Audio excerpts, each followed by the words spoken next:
Obrigada, senhor presidente, senhoras senadoras, senhores senadores. Confesso que, enquanto era chamada para ocupar esta tribuna, estava ainda em dúvida se iria fazer uso da palavra nesta noite. Até porque, ouvindo atentamente os colegas senadores, as colegas senadoras, eu não conseguia me enxergar tomando o lado de quem quer que seja.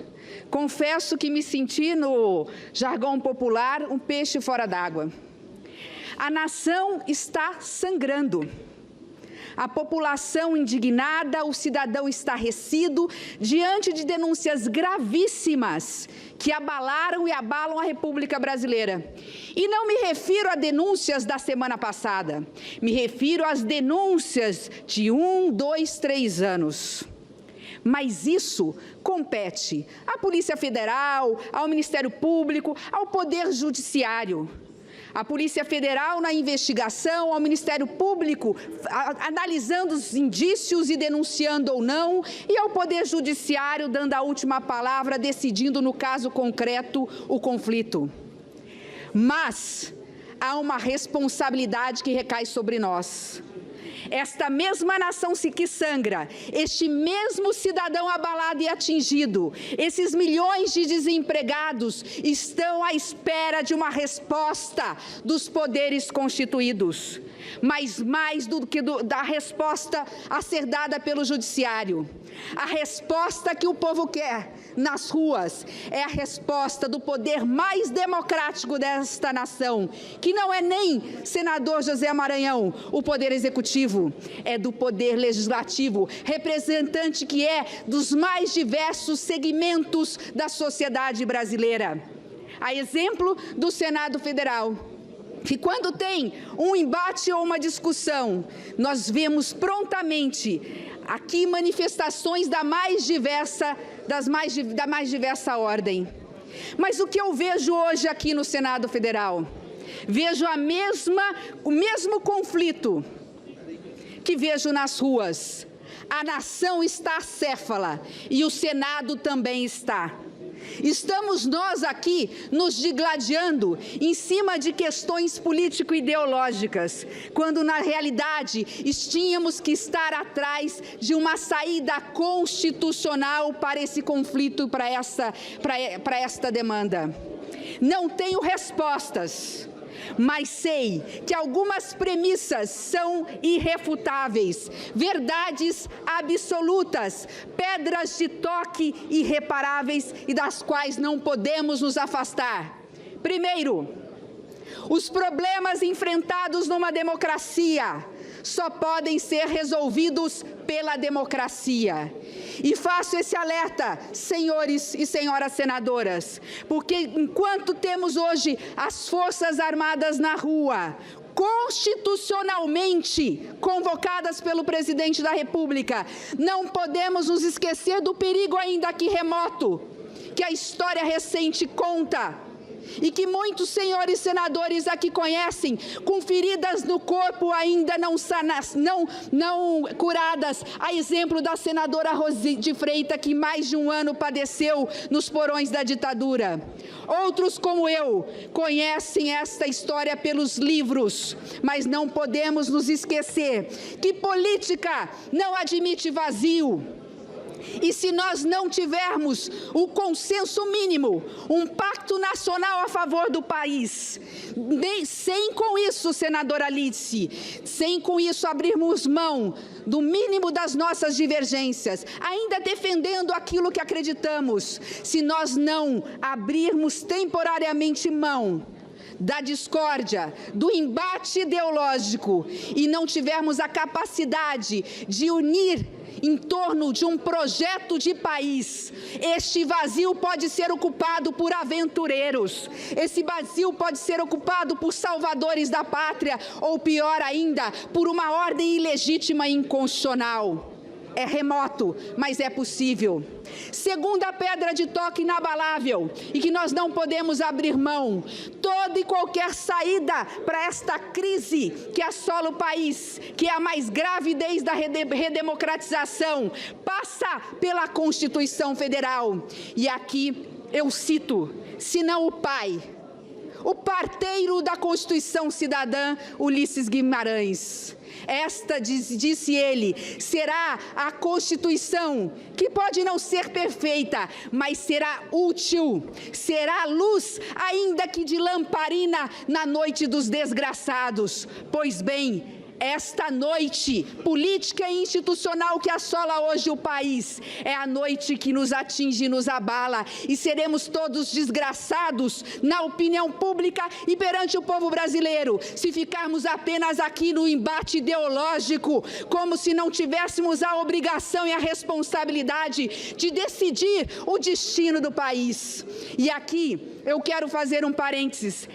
Nós, se há muito deixamos de ser protagonistas da história, deste capítulo da história do país, hoje não somos sequer coadjuvantes.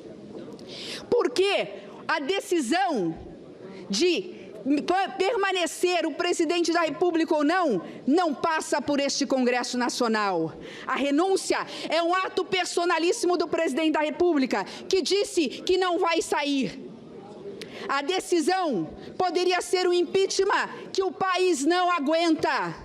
Hoje, o destino e o futuro do governo federal está na mão do Poder Judiciário, do Tribunal Superior Eleitoral, do Poder Judiciário, portanto, na análise da cassação da chapa Dilma Temer, a ocorrer o julgamento dia 6 de junho.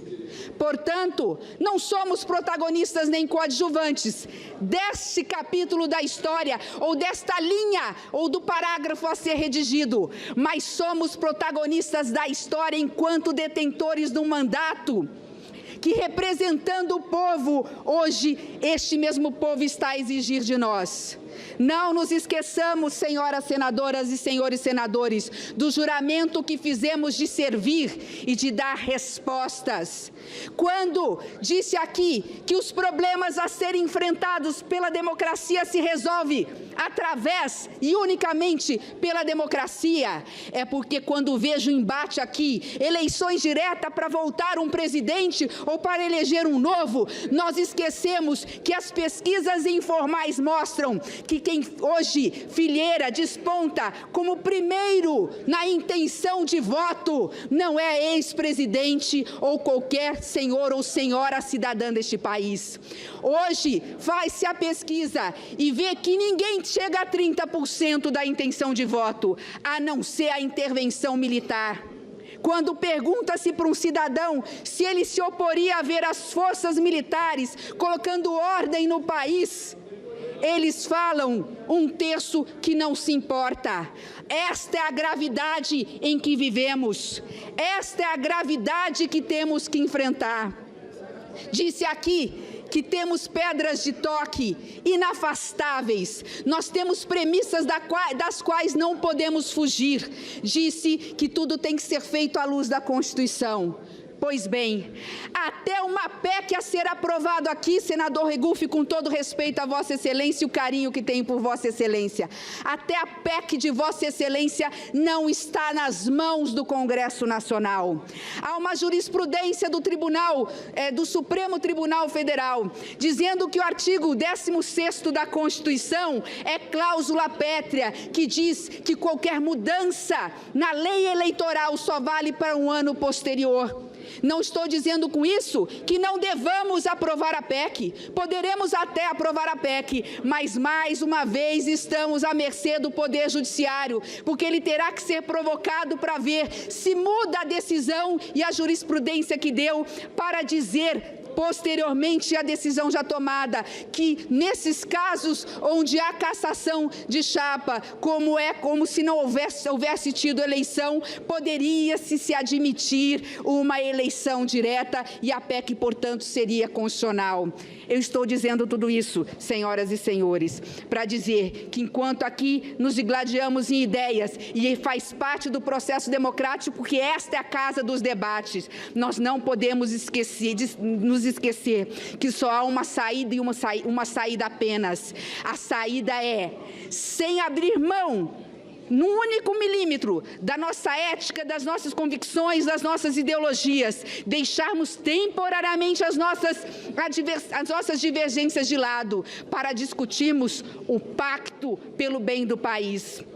Eu finalizo dizendo que sei que não é fácil. Eu fico na minha tribuna quieta observando. Sei que as feridas abertas da época do impeachment ainda estão a ser cicatrizadas. Teremos tempo talvez para isso, mas não temos tempo mais para restabelecer a estabilidade jurídica, institucional, política e social deste país. Por isso aqui o meu apelo de quem não é líder, de quem não tem o poder de liderar nada e nem capacidade e competência para tal. Mas eu peço aqui a boa vontade, o discernimento e o equilíbrio e a sensatez dos nossos líderes, para que se reúnam, para que não voltem à tribuna ou a este plenário antes de ter uma solução do Senado Federal para estes conflitos.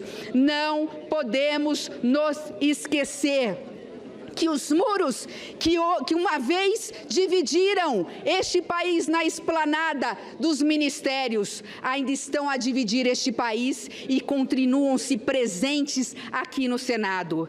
Mas nós temos que lembrar que esta é uma casa construída pelo arquiteto Oscar Niemeyer sob um côncavo aqui. Aqui nós temos sob a nossa cabeça um prato que significa reflexão, ponderação, serenidade, equilíbrio. Falam que esta é a casa revisora, muito mais do que revisora. Esta é a casa da reflexão, esta é a casa do bom senso, essa é a casa da solução, porque aqui tem os maiores homens públicos do Brasil, ex-governadores, até ex-presidentes da República. Daqui sairá a solução constitucional para este conflito. A única coisa que precisamos ter é espírito público, coração aberto, deixar as diferenças de lado e pensar no juramento que fizemos, o juramento de sermos leais ao povo brasileiro, mas principalmente àqueles que, na palavra de Ulisses Guimarães, são os miseráveis a aguardar uma solução, são os analfabetos, os sem teto, os sem emprego, os sem instrução para poder ter condições de tocar minimamente a sua vida. Mas ele mesmo disse certa vez: mais miserável que os miseráveis são aqueles homens públicos que, podendo, não acabam com a miséria. Eu repito para finalizar: mais miserável que os miseráveis são os homens públicos que, não percebendo a importância do momento em que vivem e a responsabilidade que têm, porque foram ungidos pelo voto popular, se omitem, se calam ou por interesses outros, não se juntam na construção através do diálogo e do bom senso para solucionar os problemas graves deste país. Eu agradeço a atenção dos colegas senadores, agradeço o tempo que me foi concedido, talvez acima do permitido no regimento,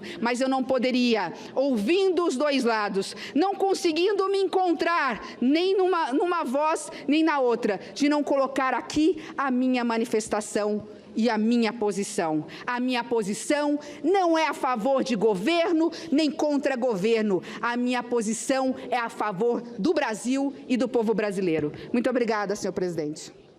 Conceda a palavra.